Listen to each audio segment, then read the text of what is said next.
तो चैनल को सब्सक्राइब कर लीजिए और सभी कमेंट में जय श्री कृष्णा जरूर लिखें और वीडियो को पूरा जरूर देखें। तो शुरू करते। लोग क्या कहेंगे? अगर आप लाल रंग की कार लेते हैं तो लोग कहेंगे ब्लू लेनी चाहिए थी। बिजनेस शुरू करो तो लोग कहेंगे इतना बड़ा रिस्क मत लो, तुम्हें जॉब करनी चाहिए।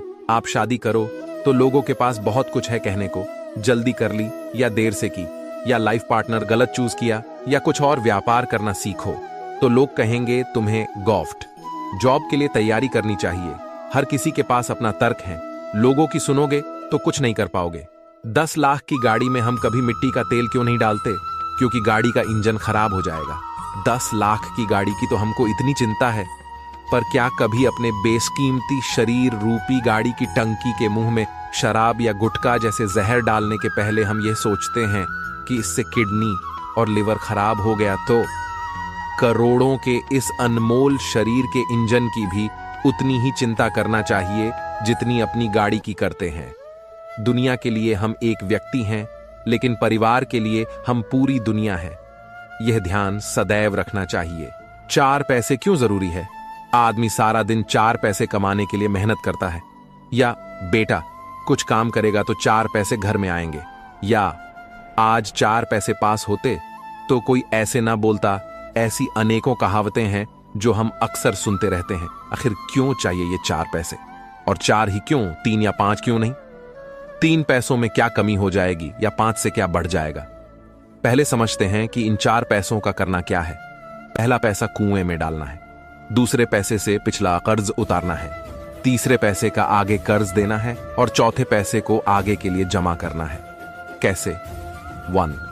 कुएं में डालना, अर्थात अपना तथा अपने परिवार पत्नी बच्चों का भरण पोषण करना पेट रूपी कुएं के लिए। 2. पिछला कर्जा उतारना, अपने माता पिता की सेवा के लिए, उनके द्वारा किए गए हमारे पालन पोषण रूपी कर्ज को उतारने के लिए। 3. आगे का कर्ज, संतान को पढ़ा लिखा कर इस काबिल बनाने के लिए ताकि आगे वृद्धावस्था में वे आपका ख्याल रख सकें। 4. जमा करने के लिए, अर्थात शुभ कार्य करने से लिए, दान, संत सेवा, असहायों की सहायता करने के लिए, क्योंकि हमारे द्वारा किए गए इन्हीं शुभ कर्मों का फल हमें जीवन के बाद मिलने वाला है। इन कार्यों के लिए हमें 4 पैसों की जरूरत पड़ती है। यदि 3 पैसे रह गए तो कार्य पूरे नहीं होंगे, और 5वें पैसे की कहीं जरूरत ही नहीं है। शरीर को जैसे गर्मी लगती है, इसी प्रकार मन को भी ताप क्लेश रूपी गर्मी लगती है। शरीर को गर्मी लगी तो पंखा, कूलर, एयर कंडीशन चलाते हैं तो आराम मिलता है, परंतु मन को ठंडा कैसे करें जो दिन रात दुनिया के विषयों विकारों में गर्म रहता है? मन को ठंडा करने के लिए प्रभु का नाम ही सहायता कर सकता है। प्रभु के नाम जैसा शीतल पदार्थ मन के लिए कोई और नहीं है। इसी प्रभु के नाम के सहारे मन को ठंडा अथवा शांत किया जा सकता है। दान देना ही मनुष्य की मनुष्यता है। क्या पैसे और रुपए को दूसरे के लिए देना ही दान है?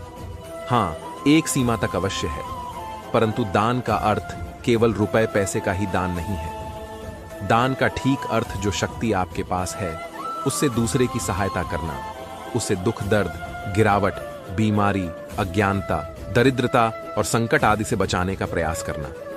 अमीरी केवल रुपए पैसे की नहीं, रुपए पैसे की अमीरी केवल एक प्रकार की अमीरी है।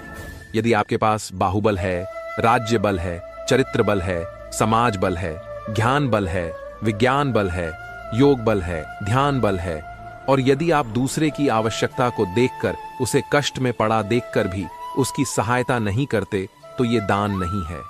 दान का अर्थ ये है जो भी शक्ति आपके पास है उसे दूसरे के भले के लिए उनके अर्पण कर दीजिए। जो लोग शक्ति होने पर भी दूसरों के लिए इस शक्ति का प्रयोग नहीं करते, जो ज्ञानी होने पर भी दूसरों को ज्ञान नहीं देते, बाहुबल होने पर भी दुर्बल की रक्षा नहीं करते, राज्य बल होने पर भी न्याय नहीं करते, योग बल होने पर भी दूसरों के कष्ट दूर नहीं करते, ध्यान बल होने पर भी दूसरों को अध्यात्म मार्ग की ओर जाने की प्रेरणा नहीं देते, वे देखने में तो मनुष्य है अवश्य, परंतु वास्तव में वे मनुष्य नहीं। वे मानवता के सबसे बड़े गुणदान को भूल गए हैं। सारी प्रकृति भी हमें देने में लगी हुई है।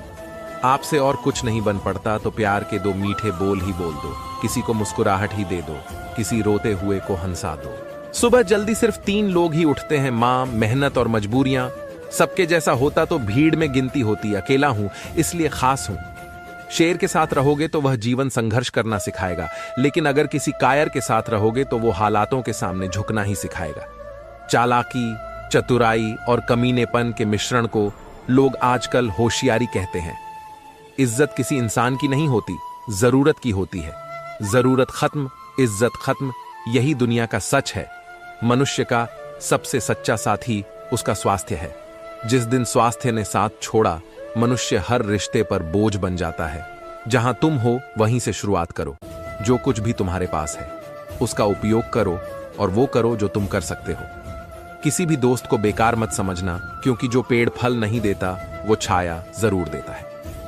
आसानी से मिलने वाली हर वो चीज हमेशा तक नहीं रहती। जो हमेशा तक रहती है वो आसानी से नहीं मिलती। सड़क कभी भी सीधी नहीं होती, कुछ देर बाद मौत अवश्य आता है। जिंदगी भी सड़क जैसी है, बस धैर्य के साथ चलते रहे, सुखद मोड़ अवश्य आएगा। धैर्य रखिए। कभी कभी आपको जीवन में सबसे अच्छा पाने के लिए सबसे बुरे दौर से गुजरना पड़ता है।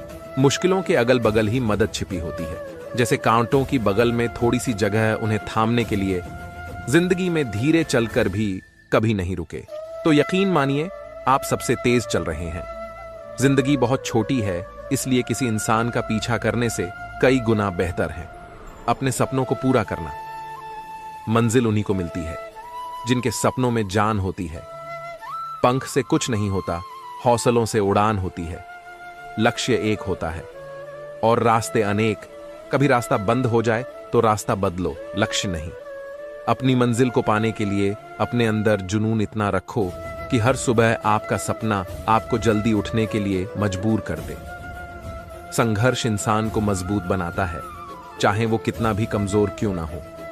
बहुत कुछ कर सकते हो तुम भी, मगर मुश्किल यही है तुम्हें अपने शक पर। भरोसा है और भरोसे पर शक, नहीं खाई ठोकरें। सफर में तो मंजिल की अहमियत कैसे जानोगे? अगर नहीं टकराए गलत से तो सही को कैसे पहचानोगे? पत्थर में एक ही कमी है कि वो पिघलता नहीं, लेकिन उसकी ये खूबी भी है कि वो बदलता भी नहीं। जीतने के लिए जिद्दी होना पड़ता है, हारने के लिए एक डर ही काफी है। उम्मीद ऐसी होनी चाहिए जो लक्ष्य की ओर ले जाए। लक्ष्य ऐसा होना चाहिए जो आपको जीवन जीना सिखाए। धैर्य रखें, सही समय आने पर आपके पास वो सब कुछ आएगा जिसके लिए आपने मेहनत की है। किताबों की दोस्ती बहुत ही कमाल की होती है। वो हमसे बातें तो नहीं करती, लेकिन वो हमें बहुत कुछ सिखाती है। बांधे जाते इंसान कभी तूफान न बांधे जाते हैं, काया जरूर बांधी जाती, बांधे न इरादे जाते हैं। कभी ये मत सोचिए कि आप अकेले हो, बल्कि ये सोचिए कि आप अकेले ही काफी हो। दूसरों से बेहतर बनने की चाहतें कभी न खत्म होने वाली दौड़ है। हम इस दौड़ में कभी खुश नहीं होंगे, क्योंकि हमेशा हमसे आगे कोई होगा। अकेले चलने वाले घमंडी नहीं होते हैं, दरअसल वो हर काम में अकेले काफी होते हैं। जरूरी ये नहीं कि आपकी उम्र कितनी है, जरूरी ये है कि आप किस उम्र की सोच रखते हैं। आज शिद्दत से करो कोशिश चिराग जलाने की। कौन जाने रोशन तुम्ही से हो कल सारा जहां। कुएं में पानी बारिश से नहीं भरता, जमीन से आता है। आपके भीतर हैं वो ताकतें जो आपको संतुष्टि की ओर ले जाएंगी। अपने भीतर झांकिए। सुबह में खूबसूरती का एहसास उसी को होता है जो समय पर जाग जाए। तमाशा लोग नहीं, हम खुद बनाते हैं अपनी जिंदगी का, हर किसी को अपनी कमजोरी बताकर। ओम पर जीत लो हर लम्हा बीत जाने से पहले। लौट कर यादें आती है, वक्त नहीं। संघर्ष करना मेरे लिए समस्या नहीं, बल्कि मेरा शौक है। जीत हासिल करना मेरी जरूरत नहीं, मेरा जुनून है। जिसमें सच बोलने की ताकत होती है, सबसे ज्यादा नफरत की ज्वाला का शिकार भी वही होता है। अपने आप को कभी कम मत समझिएगा, क्योंकि जितना आप सोचते हैं आप उससे 1000 गुना बेहतर होते हैं। कुछ ही लोग बदलने को तैयार होते हैं, इसलिए कुछ ही लोग सफल हो पाते हैं। जिंदगी में अगर बड़ी जीत हासिल करनी है तो छोटी मोटी हार से कभी मत डरना। जो इंसान एक जगह शांत होकर बैठना सीख लेता है, वो जीवन में कुछ भी हासिल कर सकता है। लोग जब पूछते हैं कि आप क्या काम करते हैं, असल में वो हिसाब लगाते हैं कि आपको कितनी इज्जत देनी है। दुनिया की सबसे सस्ती चीज है सलाह, एक से मांगो तो 1000 देते, और सबसे महंगी चीज है मदद, 1000 से मांगो तो एक करता। बदल तो इंसान रहा है, दोष समय को दे रहा है। अगर आप में आत्मविश्वास और मेहनत है तो आप कभी भी असफलता को हरा सकते हैं। अवसर और सूर्योदय में एक ही सामंथा है, देर करने वाले इन्हें खो देते हैं। जो सपना आंखों की नींद उड़ा दे वहीं काम का है, बाकी तो बस नाम के हैं। एक वक्त गुजरा है, एक गुजारना बाकी है, कुछ बिगड़ा है, कुछ सुधारना बाकी है। जब भी तुम्हारा हौसला आसमान तक जाएगा, याद रखना कोई ना कोई पंख काटने जरूर आएगा। बदल जाओ वक्त के साथ या फिर वक्त बदलना सीखो। मजबूरियों को मत कोसो, हर हाल में चलना सीखो। सभी से मेरा कहना है कि आप अपनी बात पर दृढ़ रहो। एक बार जो अपना विचार कर लिया उस पर पक्के रहो। जो पहले दूसरी बात कहे फिर दूसरी बात कहे, उसके बाप का ठिकाना नहीं है कि कितने बाप हैं। अतः जो बात कहो उस पर दृढ़ रहो। चाहे तो कहो मत और कहो तो दृढ़ रहो। बात को लेकर ही दशरथ मर गए और राम जीवन में चले गए। दशरथ राम से कह सकते थे कि वनवास नहीं जाना है, बात ही तो थी और क्या था। जब बात कह दी कि वनवास में जाना है तो जाना ही है। दुख पाओ चाहे सुख पाओ, अच्छा हो चाहे मंदा हो, भला हो चाहे बुरा हो, लोग ठीक कहें चाहे बेठीक कहें, बात कह दी तो कह दी। ये मनुष्यपना है। पहले दूसरी बात करे फिर पीछे दूसरी बात करे, वह आदमी परमात्मा की प्राप्ति नहीं कर सकता। किसी की संपत्ति अथवा वैभव को देखकर बराबरी करने का विचार बुरा नहीं, मगर अपने भीतर ईर्ष्या भाव को जन्म देना अवश्य बुरी बात है। हम जीवन को सदैव एक दृष्टि से देखते हैं। इस जगत में कोई भी पूर्ण नहीं है। माना कि ये बात सत्य है कि जो सामने वाले के पास है वो आपके पास नहीं, मगर जीवन को दूसरी दृष्टि से देखने का प्रयास करेंगे तो पता चलेगा कि जो आपके पास है वो सामने वाले के पास भी नहीं है। प्रकृति कभी किसी के साथ अन्याय नहीं करती। अगर इस दुनिया में पूर्ण कोई भी नहीं तो सर्वथा अपूर्ण भी कोई नहीं है। अंतर केवल आपके दृष्टिकोण का है कि आप अपने जीवन के किस पहलू पर नजर रखते हैं। जो आपके पास नहीं है उस पर, अथवा जो आपके पास है उस पर। एक बात सदैव स्मरण रहे कि आपके भीतर लगी ईर्ष्या की आग दूसरों को जलाए न जलाए, मगर स्वयं को जरूर जलाने वाली है। अतः संतोष और ज्ञान रूपी जल से इसे और अधिक भड़कने से रोको, ताकि आपके जीवन में खुशियां नष्ट होने से बच सकें। जलो मत, साथ साथ चलो, क्योंकि खुशियां जलने से नहीं अपितु सद्मार्ग पर चलने से मिला करती है। ईर्ष्या नहीं, बराबरी करने के लिए प्रयत्नशील रहो।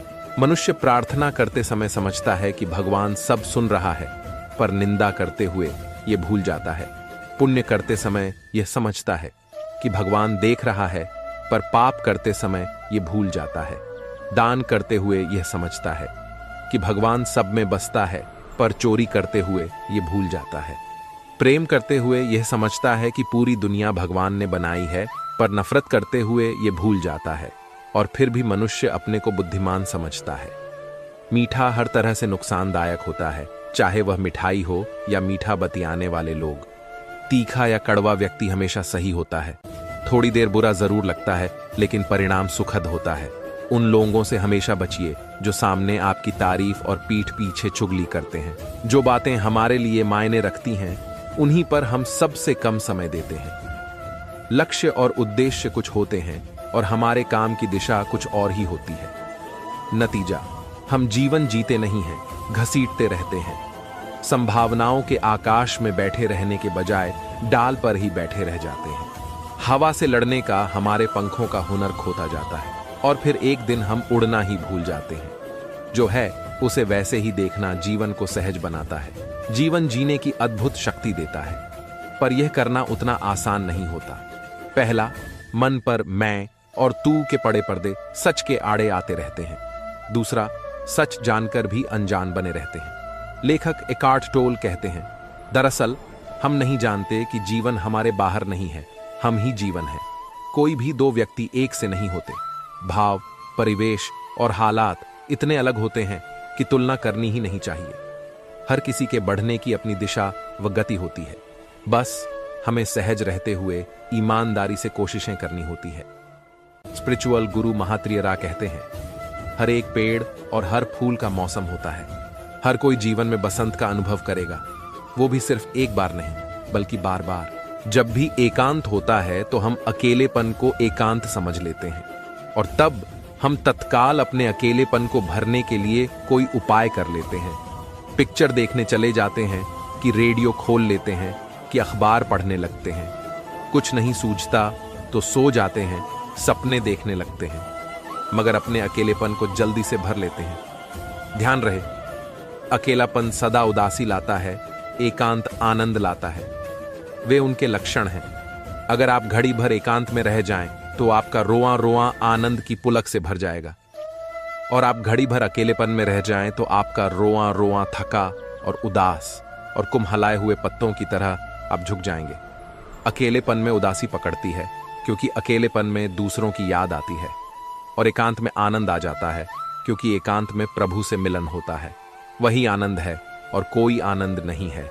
दुनिया में फितरत, सोच और हालात में फर्क होता है, वरना इंसान कैसा भी हो, दिल का बुरा नहीं होता, बस बुरे होते हैं उसके हालात। दुनिया में हमेशा मन के ऊपरी स्तर पर शांति रहनी चाहिए, तभी मन का गहरा और गुप्त अंधकार प्रकाश में आएगा, और उसे आना ही चाहिए। मगर मन का ऊपरी स्तर जब तक चिंताओं से, भय से और व्यथाओं से ग्रस्त रहेगा, तब तक यह शायद संभव नहीं होगा। दुनिया में बहुत सारी बातें, बहुत सारी चीजें आईने की तरह साफ है, बस हम समझ ही नहीं पाते। जैसे जिंदगी में इंसान को सारी ताकत की जरूरत तभी होती है जब कुछ बुरा करना हो, वरना दुनिया में सब कुछ पाने के लिए मेहनत, लगन और प्रेम ही काफी है। इंसान के मरने के बाद क्या है क्या नहीं, ये कौन जाने। सच तो सिर्फ इतना है कि हमने जिंदगी में क्या जिया, क्या दिया, यहां और क्या पाया, फिर क्यों पाया। क्या पूर्व जन्म है मृत्यु के बाद? सब अनुमान है, सिर्फ मन का वहम है और कुछ नहीं। दुनिया में हम सभी लोग भूतकाल की याद में और भविष्य की उम्मीद के रूप में मनोवैज्ञानिक समय की गिरफ्त में है, और हम नहीं जानते कि अभी में पूरी तरह जीना क्या है।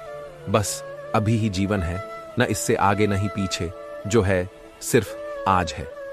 इस सृष्टि का सबसे खूबसूरत दृश्य है उमड़ती हुई सुबह। सुबह का मतलब सिर्फ सूर्योदय नहीं होता, यह इस धरती की खूबसूरत घटना है, जहां अंधकार को मिटाकर सूरज नई उम्मीदों का उजाला फैलाता है। क्योंकि हर इंसान को किसी ना किसी पल सुबह का इंतजार जरूर होता है। अपनी जिंदगी में हर पल के प्रति सचेत रहे, फिर तुम पाओगे कि तुम्हारे जीवन से सभी अनुचित आदतें, लोग और हालात स्वयं ही समाप्त हो जाएंगे और जीवनचर्या नॉर्मल हो जाएगी। बस थोड़ा थोड़ा दिन में एक बार ध्यान किया करे, इससे इंसान अंदर से मजबूत होता है। एक बार एक छोटी सी बच्ची हाथ में मिट्टी की गुल्लक लेकर भागती हुई एक दवाई की दुकान पर गई। वह काफी देर तक वहां पर खड़ी रही, लेकिन दुकानदार का ध्यान उस पर नहीं गया, क्योंकि वहां पर काफी भीड़ थी। उसने दुकानदार को कई बार बुलाया, लेकिन दुकानदार का ध्यान उस पर नहीं गया, क्योंकि वहां पर भीड़ बहुत थी। फिर इस बच्ची को गुस्सा आया और अपने मिट्टी की गुल्लक को वहीं काउंटर पर जोर से रख दिया। इसके बाद दुकानदार और वहां पर खड़े सभी लोग उसे बच्ची की तरफ देखने लगे। दुकानदार ने उसे बच्ची से पूछा कि बेटे, आपको क्या चाहिए? तो वह बड़े ही भोलेपन से बोली, मुझे एक चमत्कार चाहिए। यह सुनकर दुकानदार को कुछ समझ में नहीं आया, और ना ही वहां पर खड़े लोगों को कुछ समझ में आया। सभी उसकी तरफ देखने लगे। फिर दुकानदार ने उससे कहा कि बेटे, चमत्कार तो यहां पर नहीं मिलता है। तो बच्ची को लगा कि वह उसे झूठ बोल रहा है। उसने कहा कि मेरे गुल्लक में बहुत पैसे हैं, बताओ आपको कितने पैसे चाहिए, मैं आज यहां से चमत्कार लेकर ही जाऊंगी। तभी काउंटर पर खड़े एक आदमी ने उससे पूछा कि बेटी, क्यों चाहिए तुमको चमत्कार? तब उसे बच्ची ने अपनी कहानी बताई। अभी कुछ दिन पहले मेरे भाई के सर में बहुत तेज दर्द हुआ। मेरे पापा, मम्मी उसको हॉस्पिटल ले गए। उसके बाद कई दिन तक मेरा भाई घर नहीं आया। मैंने बहुत बार अपने पापा से पूछा, लेकिन उन्होंने मुझे कुछ नहीं बताया। वो बार बार यही बोलते रहे कि वह कल आ जाएगा, लेकिन वह अभी तक घर नहीं आया है। तभी मैंने देखा कि मम्मी रो रही थी और पापा उनसे कह रहे थे कि हमारे बेटे के इलाज और दवाइयों के लिए जितने पैसे चाहिए उतने पैसे मेरे पास नहीं है। अब उसको कोई चमत्कार ही बचा सकता है। तब मुझे लगा कि मेरे पापा के पास अगर रुपए नहीं भी हैं तो क्या हुआ, मेरे पास तो है। इसीलिए मैंने जितने भी पैसे जोड़ रखे थे वह सारे पैसे लेकर मैं इस दवाई की दुकान पर आई हूं ताकि चमत्कार खरीद सकूं। फिर उस आदमी ने बच्ची से पूछा कि कितने पैसे हैं तुम्हारे पास? यह सुनते ही बच्ची ने गुल्लक उठाई और जमीन पर पटक कर उसे फोड़ दिया और पैसे गिनने लग गई। वहां पर खड़े सभी लोग उसे देख रहे थे। थोड़ी देर बाद उसने सारे पैसे इकट्ठे किए और बोली, मेरे पास पूरे 20 हैं। वो जो आदमी वहां पर खड़ा था वह थोड़ा सा मुस्कुराया और बोला कि अरे तुम्हारे पास तो पूरे पैसे हैं, इतने का ही तो आता है चमत्कार। यह सुनकर वह बच्ची बहुत खुश हो गई और बोली, चलो मैं आपको अपने पापा से मिलवाती हूं। बाद में पता लगा कि वह आदमी कोई आम आदमी नहीं था, बल्कि एक बहुत बड़ा न्यूरो सर्जन था और उसने सिर्फ 19 रुपए में उसके भाई की सर्जरी कर दी। उसका भाई कुछ दिन बाद ठीक होकर के घर वापस आ गया। फिर कुछ दिन बाद वह बच्ची, उसका भाई, उसके पापा और मम्मी चारों एक साथ बैठे हुए थे और बात कर रहे थे। तभी उसकी मम्मी ने उसके पापा से पूछा कि अब तो बता दो ये चमत्कार आपने किया कैसे। तब उन्होंने अपनी बेटी की तरफ देखकर कहा, चमत्कार मैं नहीं, इसने किया है। तो यहां पर एक बहुत बड़ी सबक है जो हम उस छोटी सी बच्ची से सीख सकते हैं। जिंदगी में कभी कभी ऐसा होता है कि हमको कोई रास्ता नजर नहीं आ रहा होता है और हम लोग हिम्मत हार जाते हैं। तब हमारे अंदर एक बच्चा होता है जो कोशिश करने से कभी पीछे नहीं हटता है। वह हार मानने को तैयार ही नहीं होता है क्योंकि उसको ना शब्द समझ नहीं आता है। वह बच्चा जिसके लिए कुछ भी नामुमकिन नहीं है कि क्योंकि वह हर हाल में कोशिश करता ही रहता है। एक बार एक बहुत बड़ा बिजनेसमैन एक छोटे से गांव में जाता है। उसका मकसद होता है कि उस गांव में एक बड़ी सी फैक्ट्री लगानी है। वह एक ऐसी जगह पर पहुंच जाता है जहां पर उसके सामने एक नदी होती है और उस नदी के सामने वह गांव होता है। अब उसके सामने 2 रास्ते हैं। पहला यह कि वह सड़क के रास्ते घूमकर उस गांव तक पहुंचे, जिसमें लगभग 12 घंटे लगेंगे क्योंकि वहां तक पहुंचने का कोई सीधा रास्ता नहीं है। दूसरा रास्ता यह था कि वह एक नाव में बैठकर नदी के रास्ते उस गांव तक पहुंच जाए, जिसमें केवल 22 मिनट ही लगते। तो अपना टाइम बचाने के लिए उसने उस नाव के जरिए गांव तक पहुंचने का फैसला किया। वह नाव बहुत छोटी सी थी, जिसमें एक तरफ वह आदमी बैठा था जो नाव चला रहा था और दूसरी तरफ वह बिजनेसमैन बैठा था। नाव में बैठने के थोड़ी देर बाद उस बिजनेसमैन ने नाव वाले से पूछा, तुझे पता है तेरी नाव में कौन बैठा है? तो नाव वाले ने बड़े भोलेपन से कहा, नहीं साहब, मैं नहीं जानता। तब बिजनेसमैन ने कहा, अरे तू अखबार नहीं पढ़ता है क्या? मेरी फोटो हर दूसरे तीसरे दिन अखबार में छपती है। तो नाव वाले ने कहा, अरे साहब, मुझे पढ़ना लिखना नहीं आता है। मैं बहुत छोटा सा था जब मेरे पिताजी गुजर गए थे और अपने परिवार का ध्यान रखने के लिए मैं बचपन से ही काम में लग गया, इसलिए मेरा स्कूल बचपन में ही छूट गया था। यह सुनकर उस बिजनेसमैन ने नाव वाले का मजाक उड़ाते हुए कहा, तुझे पढ़ना लिखना भी नहीं आता है, ऐसी जिंदगी का क्या फायदा? यह सुनकर उस नाव वाले को बुरा तो लगा, लेकिन उसने कुछ नहीं कहा। थोड़ी देर बाद वह बिजनेसमैन उस नाव वाले से बोला, अभी कुछ दिन बाद ये जो तू सामने जमीन देख रहा तू है ना, वहां मेरी एक बड़ी सी फैक्ट्री लगेगी जहां पर हम मिनरल वाटर की बॉटल्स बनाएंगे। उस नाव वाले को बात समझ नहीं आई। उसने कहा, किस चीज की फैक्ट्री? तो बिजनेसमैन ने बड़े गुस्सा होकर उससे कहा कि वहां पानी की बोतलें बनेंगी जो तेरे गांव में नहीं बिकती लेकिन शहरों में बहुत बिकती है। तब नाव वाले ने कहा, अरे साहब, मुझे कहां पता होगा, मैंने तो कभी इस गांव से बाहर निकला ही नहीं। फिर बिजनेसमैन ने उसके ऊपर हंसते हुए बोला, तू कभी इस गांव से बाहर तक नहीं गया, तुझे पता ही नहीं कि शहर क्या होता है, ऐसी जिंदगी का क्या फायदा? उसकी बात सुनकर नाव वाले को सच में यह लगने लगा कि उसकी जिंदगी किसी काम की नहीं है। यह सोचते हुए उसकी नाव परसे से ध्यान हटी और नाव की एक बड़े से पत्थर से टक्कर हो गई, जिसकी वजह से नाव में पानी भरने लगा और नाव डूबने लगा। उस जगह पर पानी बहुत ही गहरा था और किनारा बहुत दूर था। नाव वाले को समझ आ गया कि अब इस नाव को बचाने का कोई तरीका नहीं है। फिर वह अपनी जान बचाने के लिए नदी में छलांग लगाने ही वाला था। तभी उसने बिजनेसमैन ने पूछा, आपको तैरना तो आता है ना?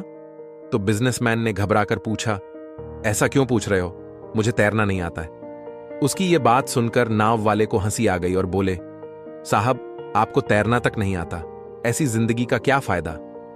यह सुनकर उस बिजनेसमैन को अपनी गलती का एहसास हुआ और हाथ जोड़कर उसने नाव वाले से कहा, तुम जो मांगोगे मैं तुम्हें वह दूंगा, बस मेरी जान बचा लो।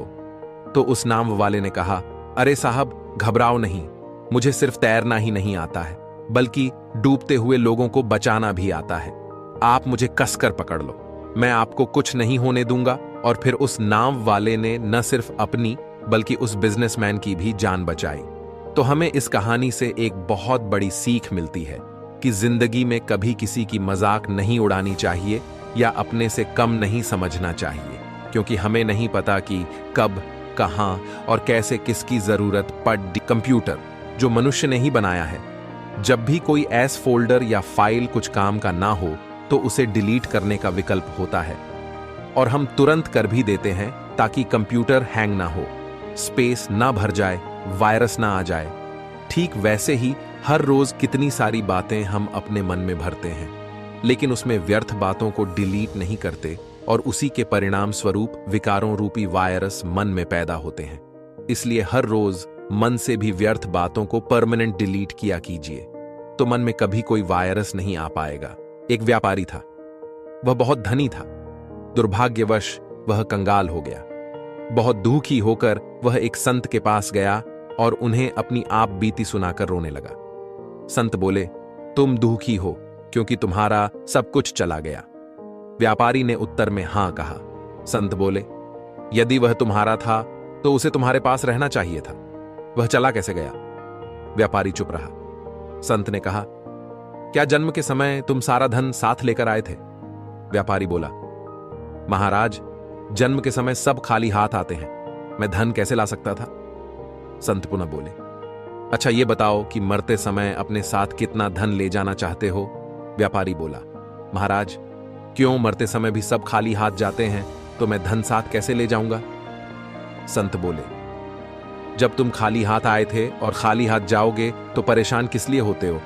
व्यापारी ने कहा, महाराज, आप सही कहते हैं, परंतु अपने परिवार का भरण पोषण मैं कैसे करूं? संत बोले, जो ईश्वर सबका भरण पोषण करता है तुम्हारा भी करेगा, तुम उसी पर भरोसा करके पुरुषार्थ करो, यही सुख शांति की प्राप्ति का एकमात्र मार्ग है।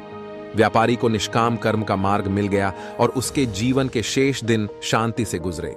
हर यात्रा की एक गुप्त मंजिल भी होती है जिससे यात्री अक्सर अनजान ही रह जाता है। हर चीज आंतरिक बदलाव पर निर्भर करती है। जब ऐसा होता है तभी दुनिया बदलती है। जब मनुष्य का मन शांत होगा तभी वह पूरी दुनिया में शांति कायम कर सकेगा। जो मानते हैं वही कहें और वही करें जो कहते हैं, तभी हम पूरे हो पाएंगे। शुद्धिकरण का स्थान है एकांत। प्रेम करने वाला ईश्वर के नजदीक आता है। अहंकारी के अंदर ईश्वर के लिए कोई स्थान नहीं हो सकता। जब दो लोगों के रिश्ते का आधार भरोसा और मानवता होता है तो ईश्वर इसमें ऊर्जा भरते हैं। ईश्वर ने इतने अलग अलग तरह के लोग बनाए हैं, वो पूजा के लिए केवल एक ही तरीके की इजाजत कैसे दे सकते थे? धारणाएं बदलनी चाहिए। हमें खोज करते हुए जीना चाहिए। हर चीज के लिए तैयार रहना चाहिए। लगातार छानबीन करनी चाहिए। आज का दिन उपहार है।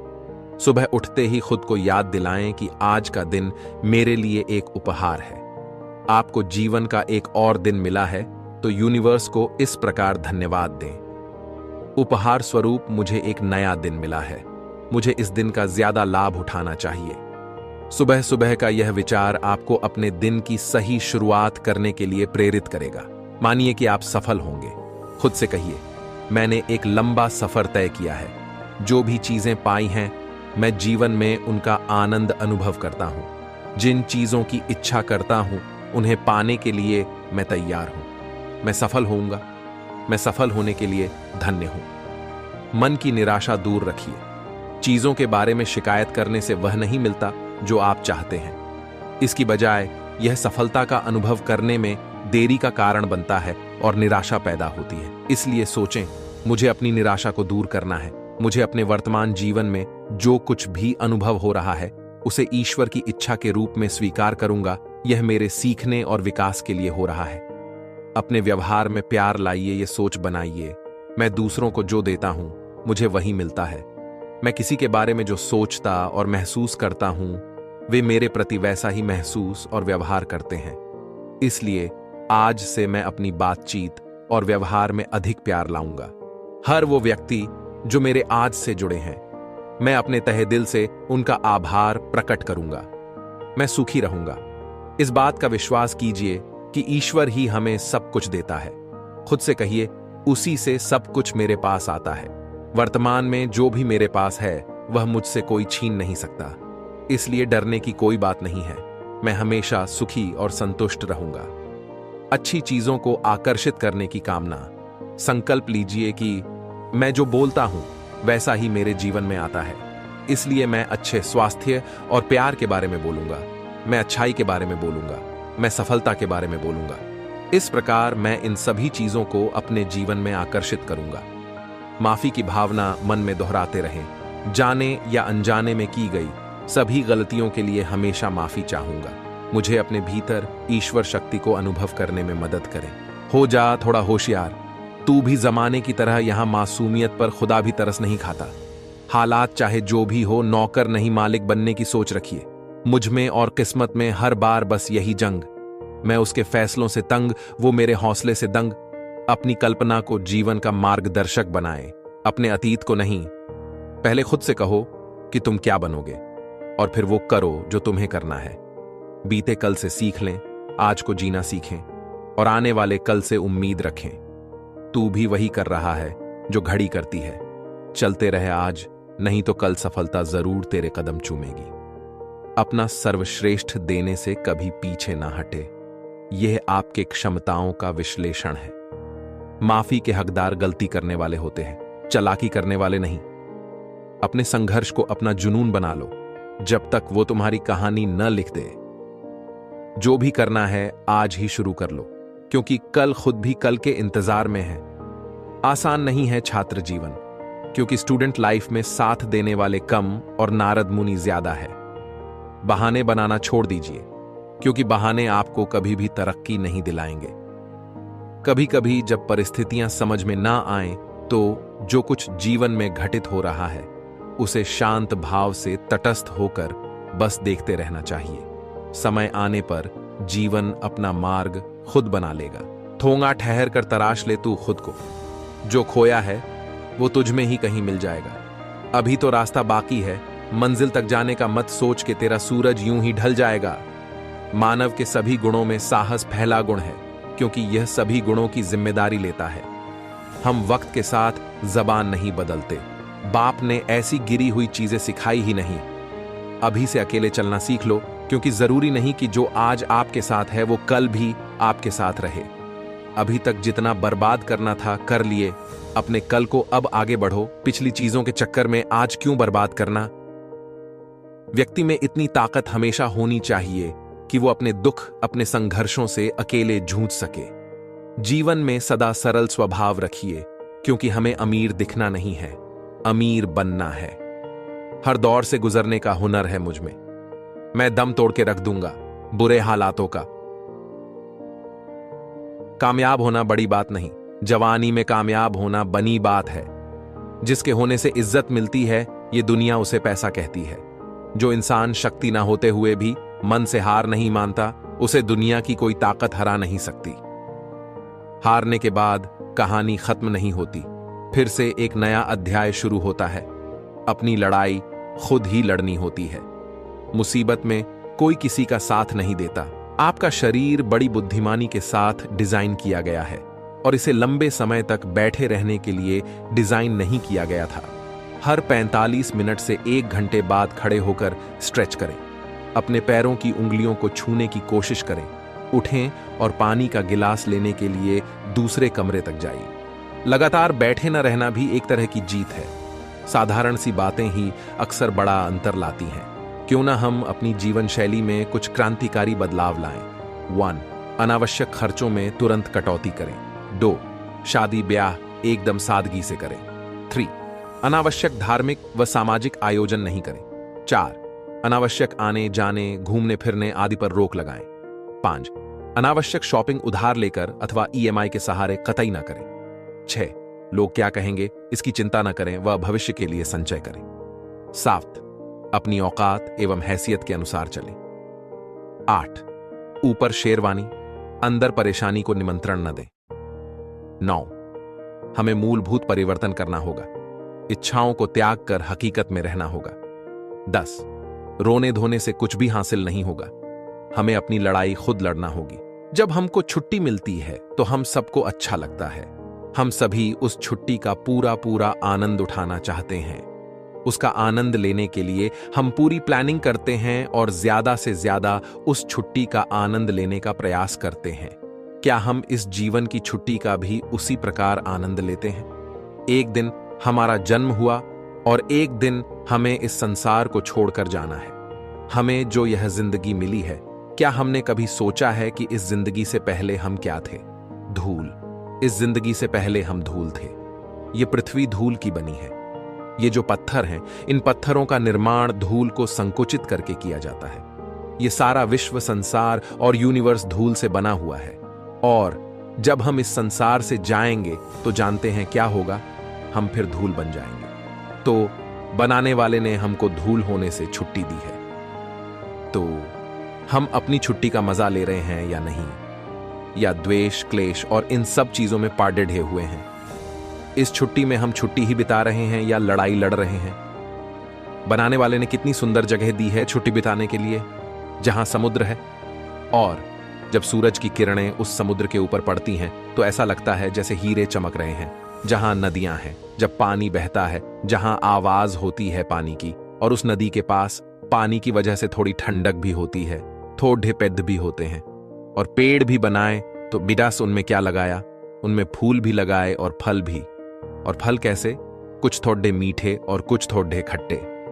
रेगिस्तान में धूल ही धूल है, रेत ही रेत है, पर वहां क्या लगाया है? खजूर। खजूर पर क्या लगाए हैं? मीठे फल की खाने में भी आनंद आए। लोग हैं, उम्र ज्यादा हो जाती है तो कहते हैं हम तो बुढ़े हो गए। जब हम छुट्टी बिता रहे हैं तो क्या हमको यह लगता है कि अब तो एक हफ्ता ही बचा है, अब क्या आनंद लेना है? नहीं, हम अपनी छुट्टियों का आखिरी समय तक भरपूर आनंद लेने की कोशिश करते हैं। तो बात को समझो, अपने जीवन को सफल करो। अपने जीवन में जो आपके अंदर आनंद है, इसको उभरने दो। अपनी छुट्टियों का आनंद लो। जल्दी ना करें। 1 घंटा तय कर लें स्वधर्म की खोज के लिए। आपको पता नहीं, लेकिन आपकी अंतरात्मा को पता है कि क्या है। आंख बंद करें, मौन हो जाएं, चुप बैठकर सुने। मौन सिर्फ भीतर ध्यान को करके सुनने की कोशिश करें कि भीतर कोई बोलता है, कोई आवाज। बहुत सी आवाजें सुनाई पड़ेंगी। पहचानने में कठिनाई न होगी कि ये बाहर की आवाजें हैं। मित्रों के शब्द याद आएंगे, शत्रुओं के शब्द, दुकान, बाजार, मंदिर, शास्त्र, सब शब्द याद आएंगे। पहचान सकेंगे भली भांति बाहर के सुने हुए हैं। छोड़ दें, उन पर ध्यान न दें, और भीतर और प्रतीक्षा करते रहें। अगर 3 महीने कोई सिर्फ 1 घंटा चुप बैठकर प्रतीक्षा कर सके धैर्य से, तो उसे भीतर की आवाज का पता चलना शुरू हो जाएगा। और एक बार भीतर का स्वर पकड़ लिया जाए तो आपको फिर जिंदगी में किसी से सलाह लेने की जरूरत न पड़ेगी। जब भी जरूरत हो, आंख बंद करें और भीतर से सलाह ले लें। पूछ लें भीतर से कि क्या करना है, और स्वधर्म की यात्रा पर आप चल पड़ेंगे। सम्मान और सत्कार। किससे ले रहे हो सम्मान और सत्कार? जो खुद अंधे हैं, जो खुद मूर्छित हैं, उनके सम्मान और सत्कार का क्या मूल्य? अगर पागल तुम्हें फूल मालाएं भी पहना दें तो भी उन फूल मालाओं का क्या मूल्य है? पागलों ने पहनाई हैं। बुद्धिमान, कोई बुद्ध पुरुष प्रेम से तुम्हारी ओर देख भर दे एक बार, उतना काफी है। सारे संसार के द्वारा फूल मालाएं चढ़ाई जाएं तो भी व्यर्थ हैं। जिन्हें खुद अपना पता नहीं, वे तुम्हारा क्या सम्मान करेंगे? वे सम्मान कर रहे हैं किसी पारस्परिक लेन देन के हिसाब से। सम्मान के द्वारा वे तुम्हारे पैरों में बेड़ियां डाल रहे हैं, हाथों में जंजीरें डाल रहे हैं। सम्मान के द्वारा तुम्हें बांध रहे हैं। सीखा है तो कृपया इस वीडियो को एक लाइक कर दें और कमेंट में जय श्री राधे कृष्णा जरूर लिखें। अगर आप इस चैनल पर नए हैं और आप ऐसी वीडियो और देखना चाहते हैं तो कृपया चैनल को सब्सक्राइब करें और नोटिफिकेशन बेल आइकॉन को ऑनल पर सेट कर लें, ताकि हमारे सभी नए वीडियो के नोटिफिकेशंस सबसे पहले आपके पास आ जाए। आपका समर्थन हमारे लिए बेहद ही महत्वपूर्ण है। श्री कृष्ण की कृपा आपके साथ सदैव बनी रहे। धन्यवाद। जय श्री कृष्णा।